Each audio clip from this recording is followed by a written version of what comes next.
buat para ikhwah wal asatidzah semua seperjuangan dalam dakwah memperjuangkan kalimat Allah Subhanahu wa taala. Itu tentu perlu yang namanya kesabaran. Sebagaimana firman Allah Subhanahu wa taala dalam surah Al-Kahfi, wasbir nafsaka ma'al ladzina yad'una rabbahum bil ghadati wal ashi. Kita menyebar diri kita bersama para saudara-saudara seperjuangan kita di siang hari maupun di malam hari, tentunya untuk kemudian saling melengkapi kekurangan-kekurangan yang ada. Dan kita sadar tentunya yang namanya manusia tidak ada yang namanya kekurangan.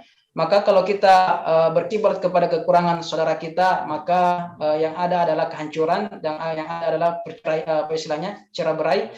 Namun kalau kita berkiblat kepada kelebihan yang dimiliki saudara kita, maka kita bersabar dengan kekurangan yang ada, dan itu yang merupakan suatu bekal untuk kemudian kita bawa ke medan perjuangan yang pertama. Kemudian yang kedua, para ikhwah wal asatidzah, para pemirsa sekalian, terkhusus mungkin dalam perjuangan yang sangat dibutuhkan sebenarnya bukan hanya sekedar komunikasi. Lebih daripada sekedar komunikasi, yang kita butuhkan dalam perjuangan ini adalah saling bersilaturahmi atau saling bersilaturahim, saling berkunjung kepada saudara-saudara kita antar sesama mungkin yang bisa kita kemudian jangkau tempat tinggalnya.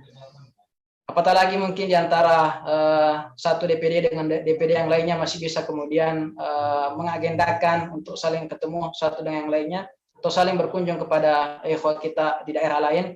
Ini sangat penting. Kenapa kami mengatakan hal demikian? Karena kami mengatakan tidak cukup dengan komunikasi, karena kadang komunikasi itu kadang salah paham.